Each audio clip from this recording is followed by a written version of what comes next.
Hello and welcome. The topic for today's video, the Gospel of John. Who wrote it and why? The Gospel of John is probably my favorite of the four Gospels, if we're allowed to have favorites. It's a little different than the other three. The other three, Matthew, Mark, and Luke, known as the Synoptic Gospels, were all written right around the same time period, 60 AD or so. And they all had a similar purpose, to sort of give an overall historical account and synopsis of the life of Jesus. While they had similar purposes, they were all written to different audiences in different styles.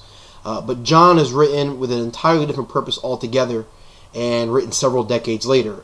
Most historians say is written around 80 or 90 AD. Some historians say even a few years later than that. Regardless of the exact time it was written, John is very, very unique.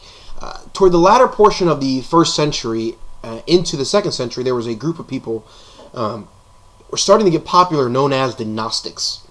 The Gnostics were these people who said salvation only came because, if God chose you to reveal some secret knowledge, and if you were a person of the light, you could have this secret knowledge, and therefore you could possibly maybe have salvation. But if you had not known that God came to you and gave you this secret knowledge, then there's no way you could know for sure that God is true, or no way you can know that you were serving the true God or really following Him in truth. And John wanted to really debunk all of this, and so he wrote his gospel, his first-hand account of the life of Jesus, to challenge and to defend against the teachings of the Gnostics. John, again, was also one of the apostles. He was one of the 12 guys that Jesus hand-selected to mentor and to spend time with for 3.5 years. And while this was written many years later, the Gospel of John is written with great historical accuracy, and all of the information about the nation of Israel as it was in the first century is incredibly accurate, and it clearly shows that whoever wrote the Gospel of John clearly had first-hand knowledge of the geography and contemporary culture of Israel during the first century. Clearly was not written many years after that, as some skeptics would say. The purpose of the book of John, like as I said earlier, was to contend against these Gnostics. The writer of the Gospel of John says this in chapter 20. It says, "Many other signs, therefore, Jesus also performed in the presence of his disciples, which are not written in this book. But these have been written that you may believe that Jesus is the Christ, the Son of God, and that believing you may have life in his name." He wanted people to know for sure, hey, listen, you absolutely can be sure that the God you're following is truth, and that the way that you are following is the only way to heaven. I want you to know that believing in Jesus, is the only way. I want you to know that for sure. And so Jesus focused, John, as he's writing about the life and teachings of Jesus, he focuses on three things. He focuses on the miracles of Jesus to show his divine, miraculous power.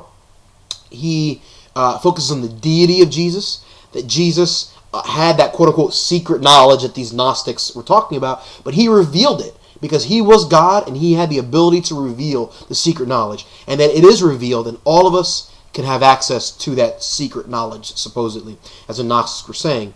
And the third thing he really focused on was the fact that we as believers can be confident in the person of Jesus and the deity of Jesus. And so this is really powerful, and so it's really essential that we know that John himself was the author of the Gospel of John.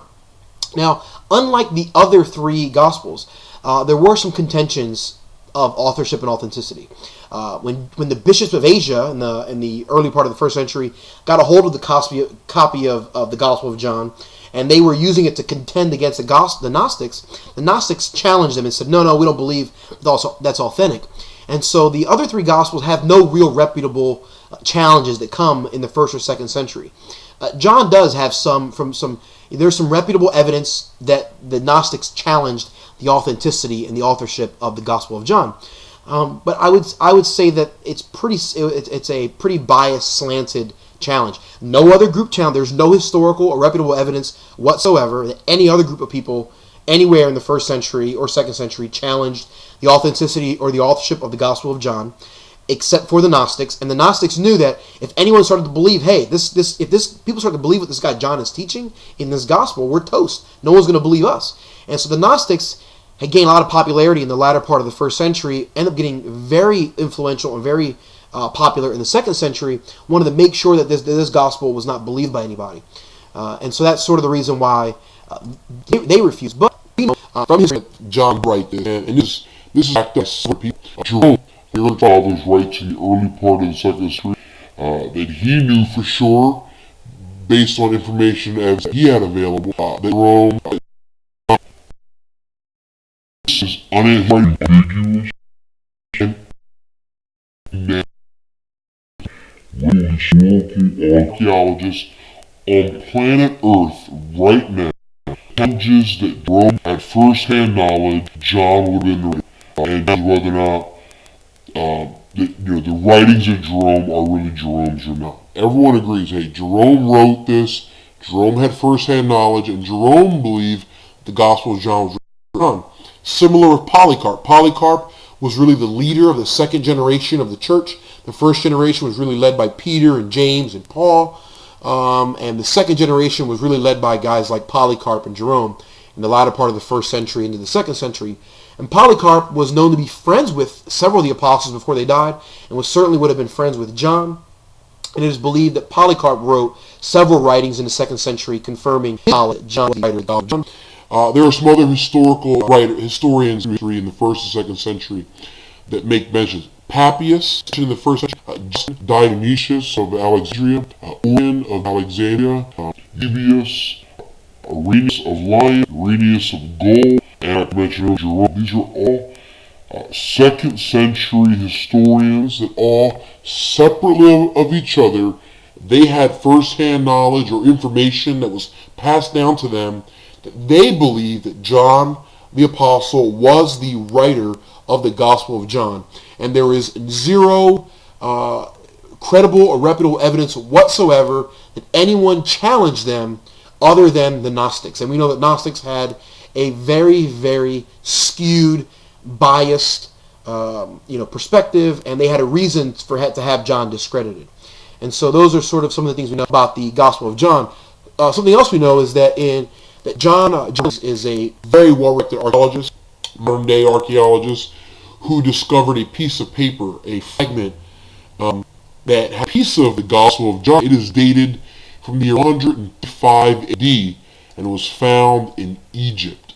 Now, we know that the time period from which the Gospel of John was written had to be several years before, because by the time for a book to circulate, took decades for a book to circulate from Israel to Egypt. It was a long distance. They didn't have the media. There was no Barnes & Noble. There was no national distributors of books back then. So, for a book like the Gospel of John to circulate worldwide all the way to Egypt by the year 135 AD goes to prove that the Gospel of John was written several decades before that, probably right around 90 AD. Why is that important?